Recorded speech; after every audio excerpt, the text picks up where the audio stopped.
Hello guys, welcome back to the online Adda. और आज की वीडियो में हम पढ़ने वाले हैं फीमेल पार्ट को। कल हमने पढ़ लिया था पूरा मेल पार्ट। कल क्या पढ़ लिया था? पूरा मेल पार्ट हमने फिनिश कर लिया था। आज बारी है फीमेल पार्ट की। किसकी बारी है आज? फीमेल पार्ट की, जिसे हम क्या बोलते हैं? गाइनोसियम। जिसे क्या बोलते हैं? गाइनोसियम। तो ये गाइनोसियम है क्या? गाइनोसियम का ही दूसरा नाम है पिस्टिल। क्या है? पिस्टिल। अब आज पढ़ने वाले क्या? हम गाइनोसियम पढ़ने वाले हैं। कल हमने मेल पार्ट को फिनिश कर लिया। तो मेल पार्ट का एक बार मैं आपको रिव्यू दे रहा हूँ। मेल पार्ट क्या था? मेल पार्ट था एक एंथर था, और एंथर का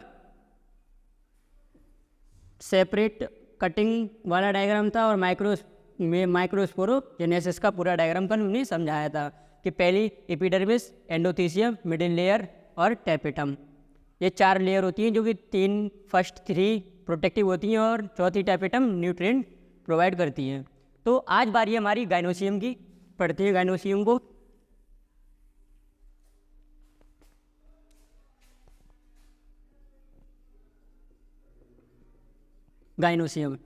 गाइनोसियम 2 तरीके की होती है, मल्टी कार्पलरी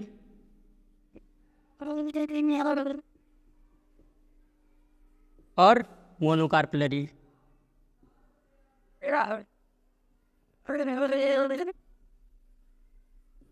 मल्टी कार्पलरी में मोर देन 1 न्यूक्लियस होते हैं, मोर देन 1 न्यूक्लियस। और मोनोकार्पलरी में ओनली 1 पिस्टिल। पिस्टिल बोल लो या न्यूक्लियस बोल लो, बात सेम है। अब मल्टी कार्पलरी भी 2 तरीके की होती है, एपोकार्पस और सिनकार्पस। एपोकार्पस में क्या होता है? एपोकार्पस में फ्यूज्ड होते हैं और इसमें फ्री होते हैं। क्या फ्री होते हैं? कार्पल्स फ्री होते हैं। इनमें फ्यूज्ड कार्पल्स होती हैं इसमें, और इसमें फ्री कार्पल्स होती हैं। ठीक है, ये था गाइनोसियम का रिव्यू। हमें ये चीज़ इनमें पढ़नी है। तो आगे पढ़ते हैं। सबसे पहले पढ़ेंगे मोनोकार्पलरी और मल्टी कार्पलरी। डायग्राम के थ्रू आपको दिखा दे रहा हूँ कि मोनोकार्पलरी और मल्टी कार्पलरी होता क्या है। तो गाइनोसियम में 3 पार्ट मेनली होते हैं। सबसे पहले स्टिग्मा, फिर स्टाइल, फिर ओवरी। ये ओवरी है, ये स्टाइल और ये स्टिग्मा। स्टिग्मा, स्टाइल और ओवरी। स्टिग्मा का मतलब होता है कि ये एक डिस्क शेप क्या है?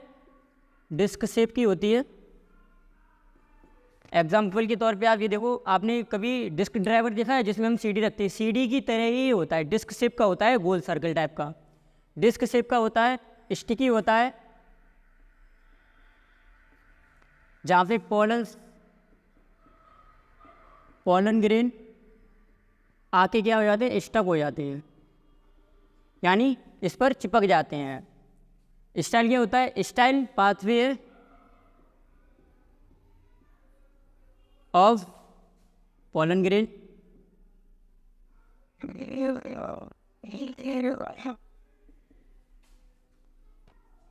टू द ओवरी, क्योंकि ओवरी के पास पाथवे है पोलन ग्रेन का, जो कहाँ पे ले जाता है? ओवरी को। ओवरी के पास पोलन ग्रेन को ले जाता है, जहाँ पे जाके क्या हो जाता है? फिर जब पोलन ग्रेन यहाँ पे आ जाएंगे ओवरी के पास में, तो पोलन ग्रेन ओवरी के पास में आके क्या करेंगे? फर्टिलाइजेशन।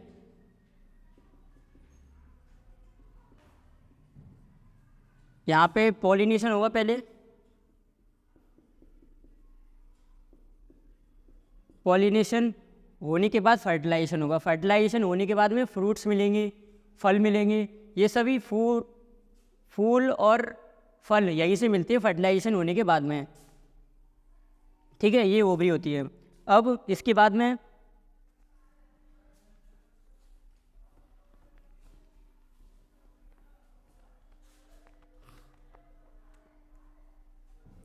सिनकार्पस क्या होता है?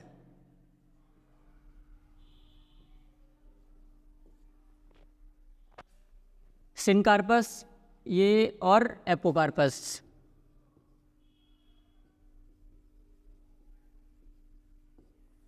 सिनकार्पस का मतलब होता है जहाँ पे मतलब फ्यूज्ड टुगेदर, यानी एक जगह पे आके फ्यूज हो जा रहे हैं सारी स्टाइल वो सॉरी पिस्टिल। ऑल यहाँ पे सिनकार्पस पढ़ रहे हैं हम। All the pistil are fused to the one point. जो हमारी ऑल पिस्टिल्स हैं, डायग्राम के थ्रू समझो।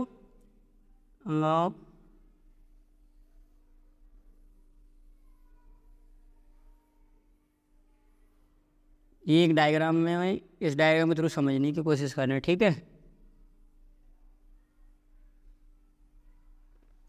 ये हमारी पिस्टिल हैं, one pistil, second pistil, third pistil और फोर्थ पिस्टिल। ये देखो, एक पिस्टिल, दो पिस्टिल, तीन पिस्टिल, चार पिस्टिल, चारों पिस्टिल एक पॉइंट पे आके क्या हो रही है, फ्यूज हो रही है। यानी कि ये ऐसे करके चार, ये चार मान लो, ये पांच पिस्टिल है, ये पांच पिस्टिल एक जगह आके फ्यूज हो गई, यहाँ पे आके फ्यूज हो गई, तो ये क्या हो गया, सिनकार्पस फ्यूजेशन हो रहा है। यहाँ पे क्या हो रहा है, सिनकार्पस फ्यूजेशन। और अगर बात की जाए कि एपोकार्पस फ्यूजेशन की, इसकी बात की जाए एपोकार्पस की, एपोकार्पस कहता है all the pistil are free separately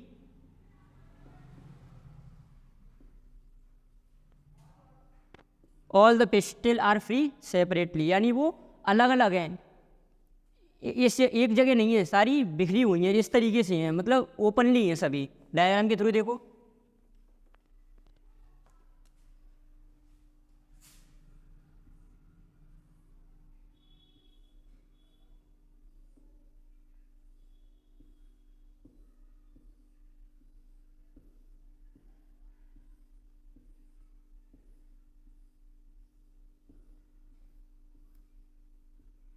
देखो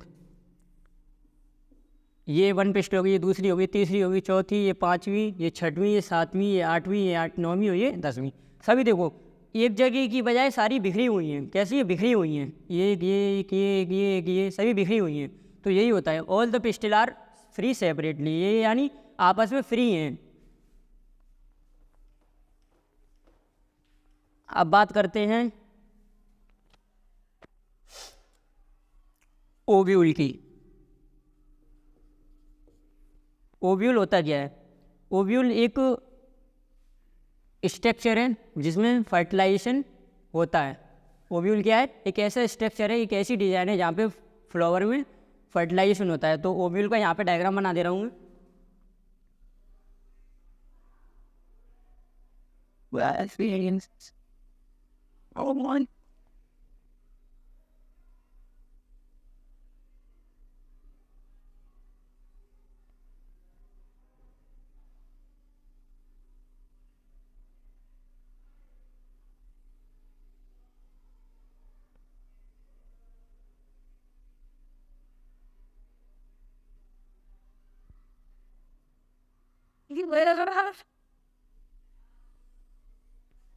कुछ इस तरीका ओव्यूल का डायग्राम है, रफ डायग्राम है ये, ठीक है। ये होता है माइक्रोपाइलर एंड,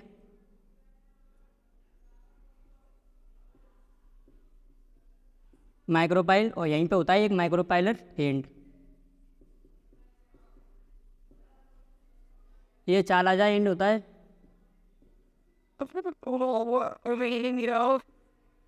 हिलम होता है, यहीं फ्यूनिसल होता है।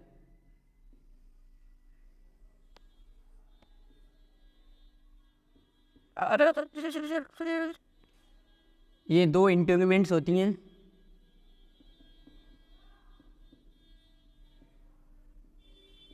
इसमें एक होती है इनर, जो अंदर की तरफ रहती है, दूसरी होती है आउटर।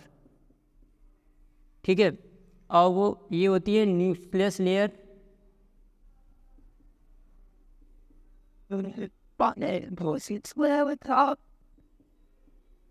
न्यूक्लियस लेयर जो कि प्रोटेक्ट करती है न्यूक्लियस को। ठीक है, चालाज एंड हो गया, माइक्रोपाइलर एंड हो गया, फ्यूनिसल हो गया, इलम हो गया, इंटीग्यूमेंट हो गया और न्यूक्लियस एंड हो गया। यही मेनली पार्ट है किसके, ओव्यूल के, जिसको हम मेगा स्पोरेंजिया भी बोलते हैं, मेगा स्पोरेंजिया। ठीक है, ये उसका डायग्राम हो गया। अब जो इसके अंदर रहता है, पहले इनके वर्क लिख लें कि इनका वर्क होता क्या क्या है। तो सबसे पहले हम बात करते हैं इंटीग्यूमेंट्स की।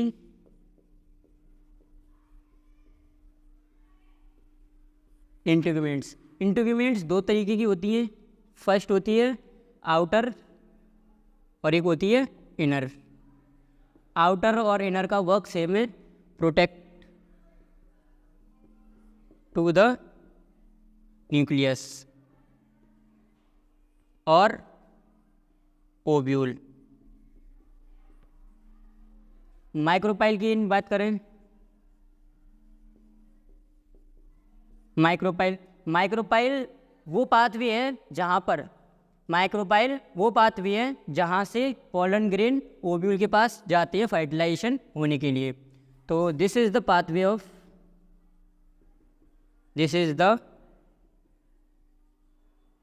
Pathway of pollen grain to the fertilization take place. This is the pathway of pollen grain to the fertilization take place. यहाँ से माइक्रोपाइल की तरफ से ये खाली जगह दिख रही है, ये इतनी खाली जगह दिख रही होगी, यहीं से पॉलन ग्रेन अंदर ओव्यूल के पास जाती है। ओव्यूल का डायग्राम कुछ इस तरीके से बना दे रहा हूँ मैं, भी रफली डायग्राम है।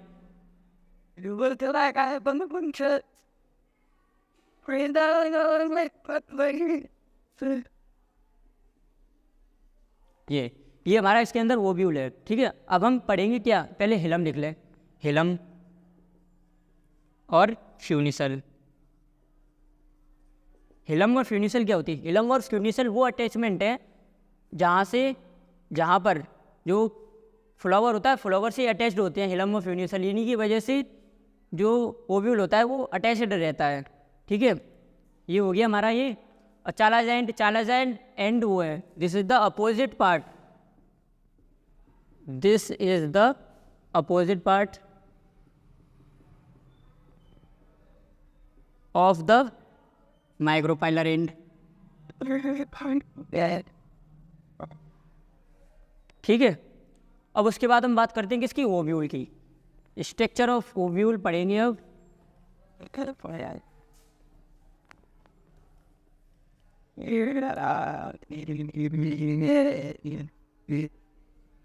Structure of megasporangia.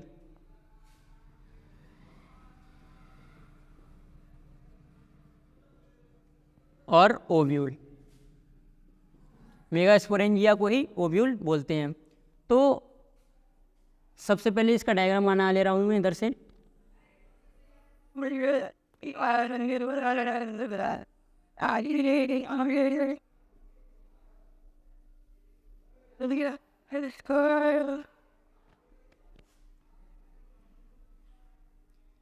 यहाँ पे फिलीफॉर्म एपरेचर से ये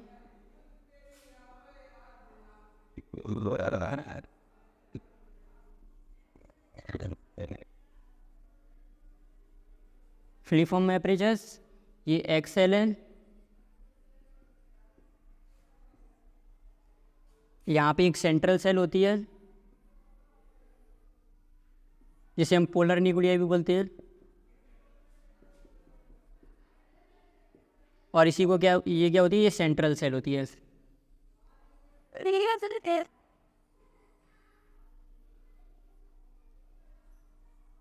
सेंट्रल सेल।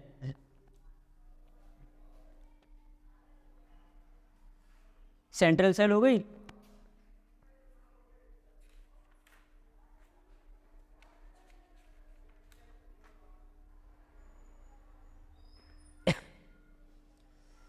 और यहाँ होते हैं हमारे एंटीपोडल,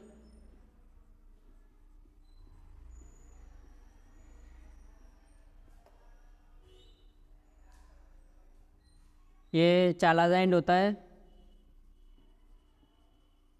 और ये माइक्रोपाइलर एंड।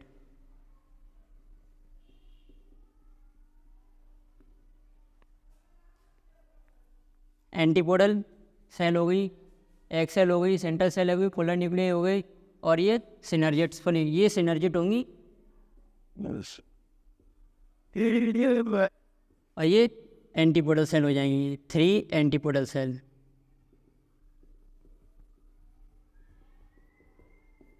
ठीक है, सॉरी, यहाँ पे सिनर्जिट होंगी और ये एंटीपोडल सेल होंगी।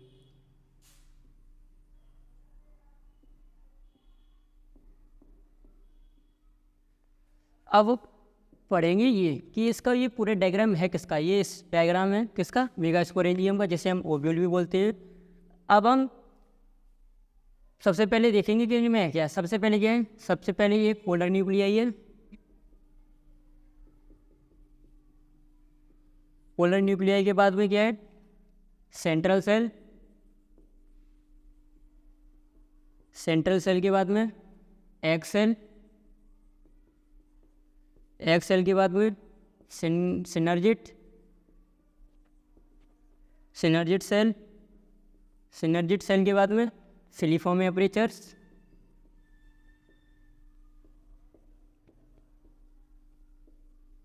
फिलीफॉर्म एपरेटर्स के बाद चालाजा एंड। अब ऊपर की तरफ आ जाए तो क्या बचा, एंटीपोडल सेल और माइक्रोपाइलर एंड।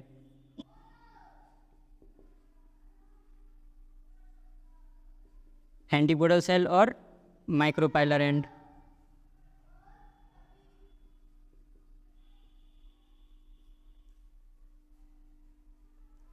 अब ये क्या हो गया, देखो इसमें स्टेज गिनना, ये 7 सेल 8 स्टेज है, 8 स्टेज में कंप्लीट होगा, 7 सेल स्ट्रक्चर है। अब बात की जाए कि जो प्रोसेस रहती है मेगास्पोरोजेनेसिस क्या होती है। यहाँ पे हमने स्ट्रक्चर याद कर ली, अब पढ़ेंगे हम प्रोसेस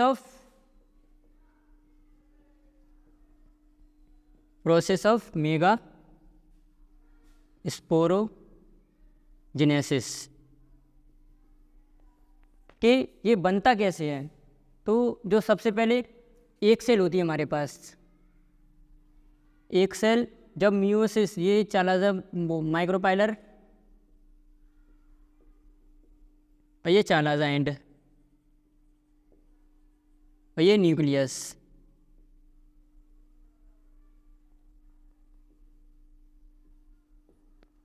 ये मियोसिस फर्स्ट करता है, सबसे पहले क्या करता है, मियोसिस फर्स्ट। जब मियोसिस फर्स्ट होती है तो जो एक न्यूक्लियस है वो डिवाइड किस में हो जाता है, 2 में। तो यहाँ पे कितने हो जाते हैं न्यूक्लियस, 2 न्यूक्लियस हो जाते हैं, 2 न्यूक्लियस। माइक्रोपाइलर एंड,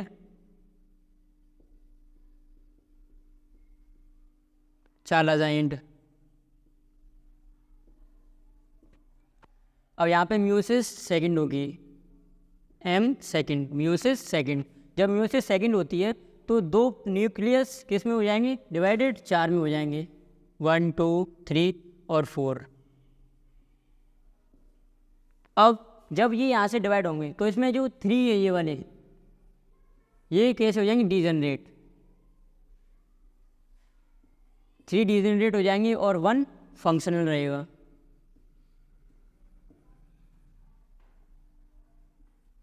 ये सेम है माइक्रोपाइलर एंड और चालाजा एंड। जब 3 डीजनरेट हो जाएंगे तो कितना बचेगा, 1 बचेगा। 1 से फिर कितने बनेंगे, 2, 2 से 4, 4 से 6, 6 से 8,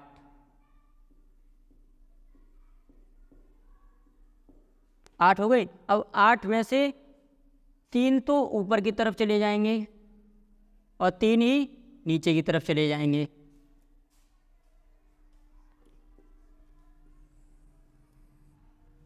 तीन ऊपर की तरफ आ गई, 1 2 3, और 3 ही नीचे की तरफ आ गए, 1 2 3, और 2 बीच में रह गए। तो इन्होंने अपने आप को फंक्शनल कर लिया। ये क्या बन गए? ये बन गए एंटीपोडल सेल।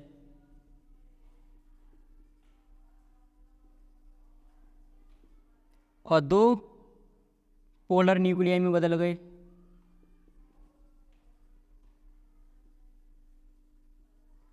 और ये एक बदल गया एग सेल में और 2 बदल गए सिनर्जिट में। और ये सिनर्जिट में बदले कब? जब यहाँ पे आकर के फिलीफॉर्म एपरेटस अटैच हुए। Filiform apparatus. फिलीफॉर्म एपरेटस का क्या वर्क रहता है? फिलीफॉर्म एपरेटस का वर्क रहता है पॉलन ग्रेन को कैच करना। जैसे कि अभी ये घास है, घास में हम कंचे खेलते हैं तो वो एक पर्टिकुलर जगह पे जाकर रुक जाते हैं। उसी तरीके से यहाँ पे पोलन ग्रेन आकर के यहाँ पे अटैच होते हैं। अटैच होने के बाद वो पोलर न्यूक्लियाई के पास जाती है। पोलर न्यूक्लियाई के पास जाकर के फर्टिलाइजेशन टेक प्लेस करते हैं, फर्टिलाइजेशन हो जाता है। अब इसकी प्रोसेस क्या रहती है, एक बार सुन लेना मेरी बात को। Firstly the mega sporogenesis. जब प्रोसेस मेगा स्पोरोजेनेसिस की पढ़ते हैं तो firstly when meiosis first applied in the megasporogenesis, the nucleus divided into 2 parts. When meiosis second is completely, the nucleus is divided into 4 parts. When 3 nucleus are degenerate and 1 is functional. Otherwise, the functional nucleus is grow rapidly. 1 to 2, 2 to 4, 4 to 6, 6 to 8. When 8 nucleus are represented, 3 are separated to the micropylar end and 3 are separated to the chalaza end. When 3 are chalaza end, 1 is egg cell, 2 is synergid cell and filiform apparatus. Or otherwise, antipodal cell, 3 are antipodal cell towards the micropylar end. And when 2 nucleus are stopped with the central cell, then fused together, which called polar nuclei. इसी तरीके से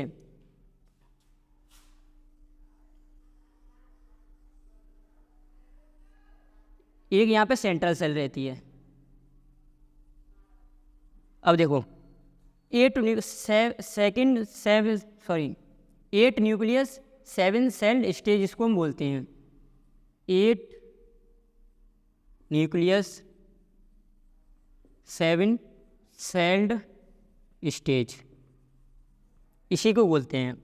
ठीक है, nucleus गिन लो 1 2 3 4 5 6 7 8। 8 nucleus हो गए, 8 nucleus हो गए। 7 सेल 1 2 3 4 5 6 और एक ये पूरी सेल, 7 सेल हो गई। तो 8 न्यूक्लियस 7 सेल्ड स्टेज, इसी को बोलते हैं। यही पूरी प्रोसेस होती है मेगास्पोरोजेनेसिस बनने की। इसी तरीके से हमारा ये ओव्यूल बन के तैयार होता है, जिसमें फर्टिलाइजेशन टेक प्लेस रहता है और नए नए तरीके के पौधे बन के तैयार हो जाते हैं। तो यहीं पे हमारा ये पूरा टॉपिक फिनिश होता है। अब हम बात करेंगे किसके ऊपर?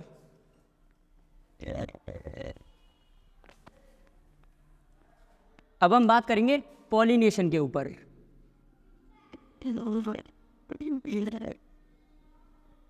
पॉलिनेशन होता किस तरीके से है?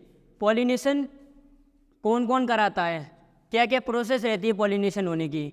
ठीक है, इस वीडियो को पढ़ेंगे हम कल की वीडियो में, इस टॉपिक को पढ़ेंगे हम कल की वीडियो में। तब तक के लिए बने रहना हमारे साथ हमारे यूट्यूब चैनल द ऑनलाइन अड्डा पर, और ज़्यादा से ज़्यादा वीडियो को शेयर करना, ज़्यादा से ज़्यादा कमेंट करना और चैनल को सब्सक्राइब करना ना भूलना। तब तक के लिए धन्यवाद। एक बात ध्यान रखना, अगर आपको कोई भी टॉपिक या कोई भी वर्ड समझ में ना आए तो आप उस टॉपिक को कमेंट बॉक्स में मुझसे पूछ लेना, मैं आपका तुरंत रिप्लाई दूंगा। और जो भी टॉपिक समझ में ना आए वो तुरंत पूछना, ज़रूर पूछना। और जब तक ये टॉपिक समझ में ना आए तब तक हमारी वीडियो को देखते रहना। एक चीज़ और दोस्तों, अगर आपको कोई भी टॉपिक समझ में नहीं आ रहा है तो आप मुझसे कमेंट बॉक्स में पूछें। अगर आपको समझ में आ रहा है तो ओके का रिप्लाई दें, जिससे मुझे लगे कि आप सभी बच्चों को मेरा पढ़ा हुआ अच्छा लग रहा है। तो आप प्लीज़ कमेंट बॉक्स में कुछ ना कुछ देना, अगर आप अच्छा लगे तो देना, ना अच्छा लगे तो देना, कमेंट बॉक्स में ज़रूर बताना, क्योंकि मेरा इससे हौसला बढ़ता है पढ़ाने का। न पूछ कि मेरी मंजिल कहाँ है, अभी तो सफ़र का इरादा किया है। न पूछ कि मेरी मंजिल कहाँ है, अभी तो सफ़र का इरादा किया है। न हारूंगा हौसला चाहे कुछ भी हो जाए, ना हारूंगा हौसला चाहे कुछ भी हो जाए। ये मैंने किसी और से नहीं, खुद से वादा किया है। इसी उम्मीद को अपने ध्यान में रखकर आप अपनी पढ़ाई को जारी रखें, क्योंकि आप अभी 12th में आए हो, आपने केवल अभी जर्नी स्टार्ट की है। अगर आपने हमारी पिछली क्लास को नहीं लिया है तो डिस्क्रिप्शन बॉक्स में हमारी क्लास की लिंक पड़ी हुई है, उससे जाके क्लिक करें और पिछली क्लास को ज़रूर लें, क्योंकि उस क्लास को लेने के बाद ही आपको ये क्लास समझ में आने वाली है।